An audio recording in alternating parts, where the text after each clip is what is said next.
ہر شعبہ خود میں ایک سمندر ہے.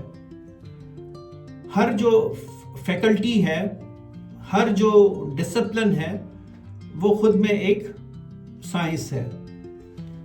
اگر مجھ سے کوئی پوچھتا ہے کہ کیا بچوں میں کڈنی کی بیماریاں ہو سکتی ہیں، ویسے اصولاً مجھے یہ کہنا چاہیے کہ مجھے نہیں پتا، ٹھیک ہے، کیونکہ میرا اس کے ساتھ کوئی تعلق نہیں ہے اس شعبے کے ساتھ.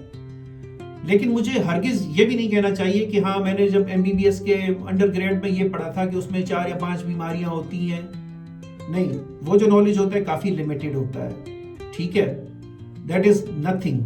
یہ شعبہ خود میں ایک سمندر ہے. یہ میں نے اس کی جنرلی ایک مثال دی ہے. اسی طریقے سے اگر ہڈیوں کی بیماریوں کی اگر کوئی مجھ سے پوچھتا ہے تو مجھے یہ کہنا چاہیے کہ بھئی میرا اس میں نالج نہیں ہے، متعلقہ شعبے کے ڈاکٹر سے پوچھیں. اب جیسے جیسے سائنس میں جدت آتی جا رہی ہے، ایسے ایسے پروفیشنل رسپانسبلٹیز ڈیوائیڈ ہوتی جا رہی ہیں. پہلے ایک ہی ڈاکٹر ہوتا تھا ہر طرح کی بیماریوں کو دیکھنے والا، ٹھیک، لیکن اب جدت ہے. اب مریض آپ کا مطمئن نہیں ہوتا. اگر مثال کے طور پہ آپ اس سے صرف 2-3 سوال اس کی بیماری کے بارے میں کر کے اس کو بھیج دیں تو وہ شاید اتنا مطمئن نہیں ہوتا. اس لیے اچھے علاج کے لیے، اچھی انڈرسٹینڈنگ کے لیے میڈیسن میں بھی مختلف شعبوں میں جدت لائی گئی ہے، اور اب بہت سارے پروفیشنلز جو ہیں وہ ہیلپ کر رہے ہوتے ہیں، ٹھیک ہے. اسی طریقے سے اگر میں کہوں کہ ایک ڈاکٹر نفسیات کا علاج کر سکتا ہے تو یہ بات غلط ہے، جھوٹ ہے، ٹھیک ہے. بہت دفعہ نفسیاتی علاج میں ایک انسان کا عمل دخل نہیں ہوتا، اور بہت ساری بیماریوں میں ایک انسان کا عمل دخل نہیں ہوتا. تو اسی طریقے سے اب ہم ہٹتے ذرا میڈیسن سے.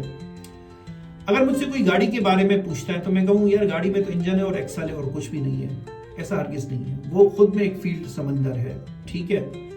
تو بجائے اس کے جب میرے پاس کسی فیلڈ کا نالج نہ ہو اور اس پر میں اپنی رائے دوں، مجھے کہنا چاہیے کہ مجھے نہیں آتا. مجھے یاد ہے ایک اچھے کنسلٹنٹ تھے، ان سے ہال میں جب پوچھا گیا کسی دوائی کے بارے میں کہ یہ دوائی لیور کے کس انزائم کے ساتھ انٹریکشن ہے اس کا، تو انہوں نے کہا مجھے نہیں آتا. آپ عقل کل نہیں ہو سکتے. It's better, it's a right thing to say no کہ مجھے نہیں آتا. ہم سب سیکھتے رہتے ہیں.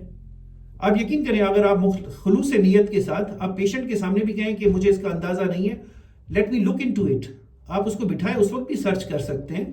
بعض دفعہ میں خود بھی کر رہا ہوتا ہوں ایسے، لیکن مریض کی اجازت کے ساتھ، ٹھیک ہے. یہ نہ ہو کہ آپ انٹرنیٹ پر یا موبائل پر کچھ اور ہی دیکھ رہے ہوں. خیر، تو یہ ٹاپک آج ذرا ہم نے اس کو ایلیبوریٹ کیا کہ جو ہمارا مین فوکس ہے، ایمفیسس ہے، وہ اسی بات پر ہے کہ اگر نہیں پتا تو کہیں کہ نہیں پتا.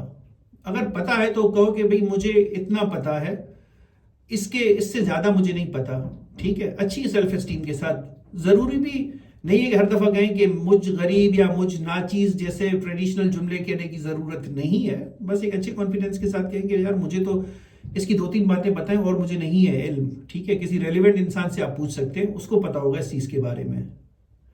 خیر، ابھی وقت 3.5 منٹ سے اوپر ہو رہا ہے، تو میں آپ کی اجازت چاہوں گا. اپنا بہت سارا خیال رکھیے گا. پھر کسی اور موضوع پر بات ہوتی ہے.